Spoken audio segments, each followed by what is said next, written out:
Hi everyone, it's me again. Today we're going to be doing Envisions, Step Up to 5th Grade, Lesson 3, which is 17-3. So I'm going to get out of the way. All right. So today's objective is I'll be able to add and subtract decimals.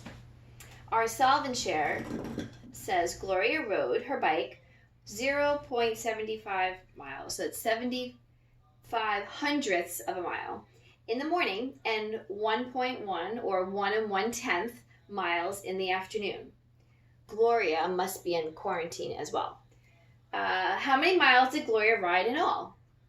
So the most important thing to do when you're adding decimals, or really when you're adding or subtracting any number, is to line up your columns correctly. That's your key to success here, is line up the columns.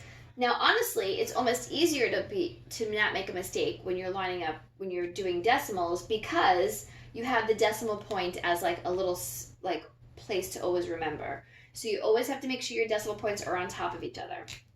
So we're going to write 0.75 plus 1 1/10. So we want our decimal place points lined up correctly. So we have 1 1/10. And honestly, writing it is the hardest part about doing it. Other than that, it's just straight adding. So 5 plus 0, let me get a different color here so it stands out a little bit more,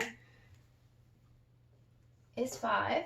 7 plus 1, 8. Bring our decimal point straight down, and 0 plus 1 is 1. So Gloria rode her bike 1 85 hundredths of a mile. 1 85 hundredths of a mile. And that really is adding decimals. So we're going to do a couple more practice ones, and then you're going to go on to IXL and practice a little bit more. So let's try another example. We'll do another adding one, and then we'll do some subtracting. All right, so let's say our numbers are 3 25 hundredths plus 5 72 hundredths. Now the big thing is you need to make sure your decimal points are lined up. And once your decimal points are lined up, everything else will line up correctly. We're always going to start in the smallest place value, and in this case, it's the hundredths place value. So 5 plus 2 equals 7. 2 plus 7 equals, what do we say? If you said 9, you are correct. And 3 plus 8 equals 8. So 8 97 hundredths. Now I'm going to do some examples with subtracting, but again, the key to being successful in adding and subtracting decimals is to line up your columns correctly, and always make sure your decimal points are lined up, and that way you can't go wrong. Okay, so let's do 2 more examples. We're going to do 2 subtraction. So we'll do 7 89 hundredths minus 4 62 hundredths. All right, so my decimal points are lined up, so my columns are lined up correctly, and I'm going to subtract. 9 minus 2 is 7. 8 minus 6 is 2. Bring down my decimal point. And 7 minus 4 equals 3.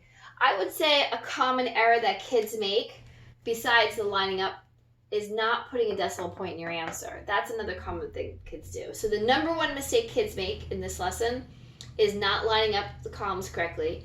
And the number 2 mistake they make is not putting the decimal point in your answer. Okay, let's try one more example.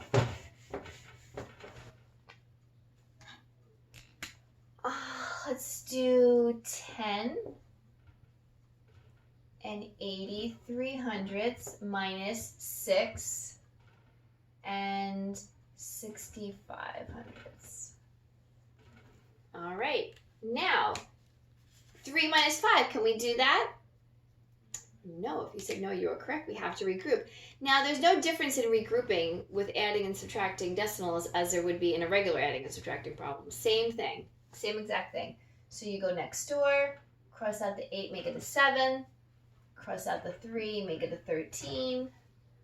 13 minus 5 equals 8. 7 minus 6 equals 1. Bring down your decimal. And then 0 minus 6 we can't do. So you cross out the 0. 1, make it a 0. Cross out this 0, make it a 10. 10 minus 6 equals 4. We actually didn't even need to regroup here. Sometimes, like, if you're just a creature of habit, you'll just regroup. But we could have looked at that and said, oh, 10 minus 6 equals 4. Either way is fine, as long as you're comfortable with it, you can explain your process. Is good. So that's our lesson, adding and subtracting decimals. The key to remember is to add to line up your decimal points correctly.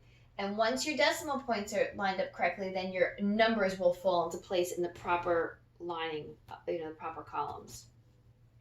Alrighty, everyone. So this was Step Up to 5th Grade, Lesson 3, 17-3, adding and subtracting decimals. And now you're going to go on to Math IXL and do some practice problems. Alrighty. Bye.